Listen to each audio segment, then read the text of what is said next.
problem that the NDP government has is that they diagnose the problem wrong. Look, this is what the NDP try to do. They say, oh, well, he wants to get rid of this speculation tax. No, I don't. I always laugh because the NDP always say, oh, we took the tolls off the Portman Bridge. And I always say to people, there would have been no tolls to take off had they had their way, because they opposed that new bridge every step of the way.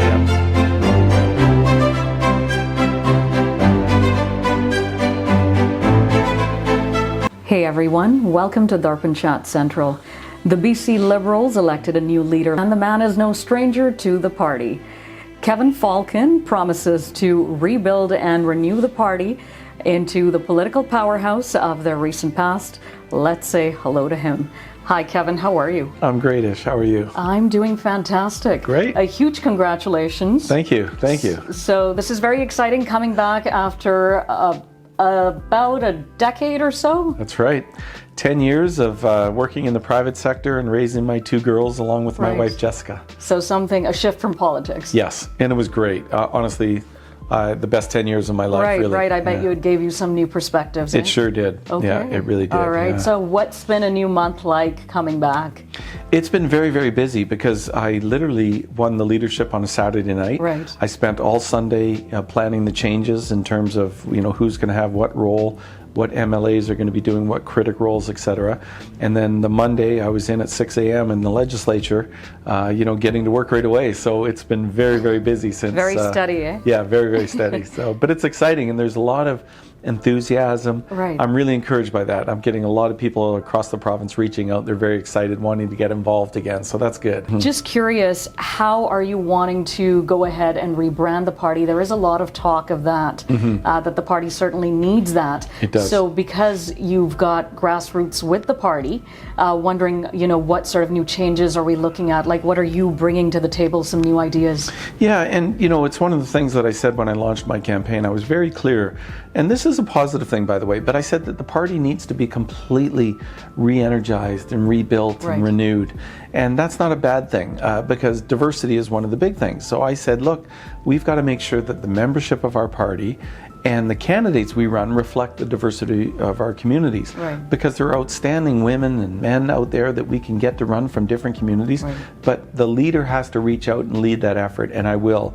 I also said the party has to be different. I can tell you that even in the short time I've been here, 1 month, we've already hired two South Asians in the party in serious, significant roles to make sure that the party starts to change too, because I want to make sure when I talk about diversity, I mean it. I'm not just empty words. It is going to be reflected in the party and our government one day, should we have the honor of forming government again. The diversity piece is great. How do you hope to connect to the young voter base? Then they are critical when it comes to, making their vote count in politics. They are, and I think, there's issues that can connect us to young people. The environment, for example, environmental leadership, I think is really important. I've never been more proud of being in a government than in 2008 when we brought in the revenue neutral carbon tax, meaning that every penny that was generated by carbon tax had to be returned to the public in the form of lower personal taxes and lower business taxes.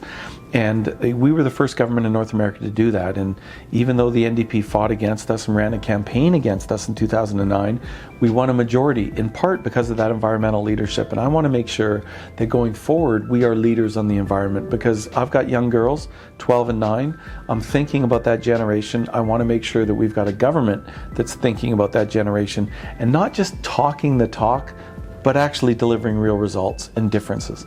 And I think I can do that. So that's the strategy there. That's a main key strategy, because it's how we do that. You see, right now I look at the province and I say, affordability is a big problem. We have the highest gas prices in North America. We did before the war in Ukraine. We still do now. We've got the highest housing prices we've ever seen in history, in spite of, a whole bunch of new taxes that the NDP government imposed on the sector. And we've got the highest rates of overdose deaths, I'm sorry to say, in the history of our province. And we've got high grocery prices. So all of these things make it harder for families to make ends meet. And I think you have to have a government that thinks about those kind of things every day.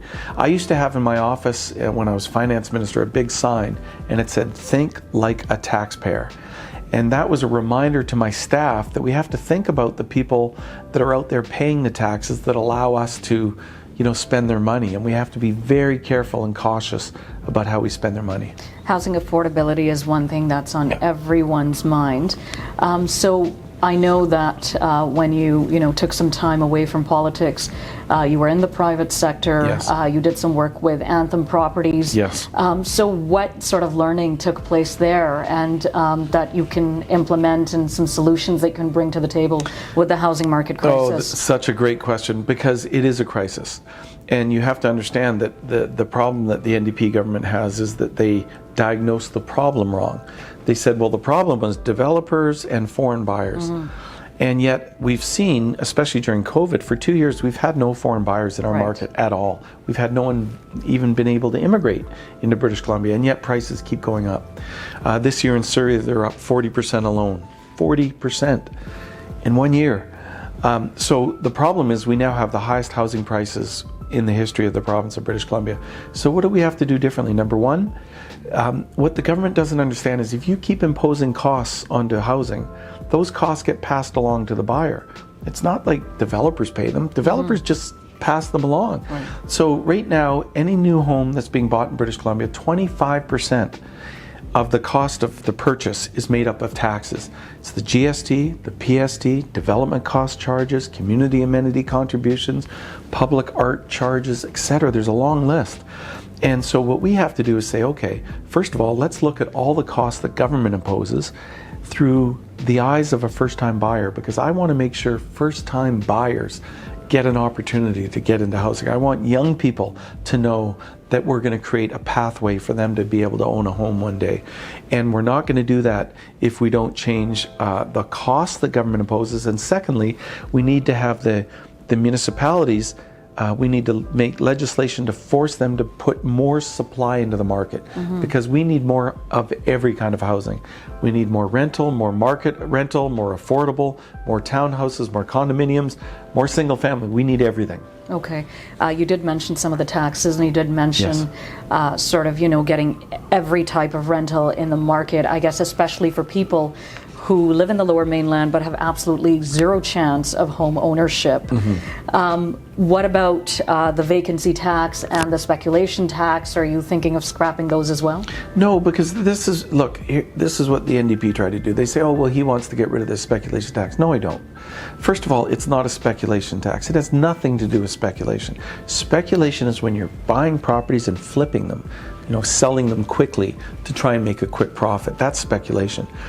The speculation tax applies to people that own a second home or a cottage or a cabin that's maybe been in their family for generations.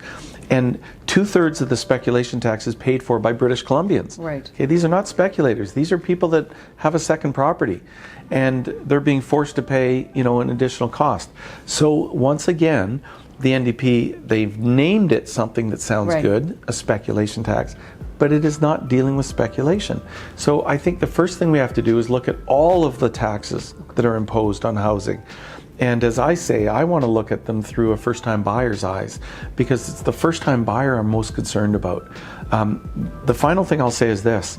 The NDP produced a report on housing authored by their former finance minister, Joy McPhail. It had two key recommendations, and I think your listeners need to know this.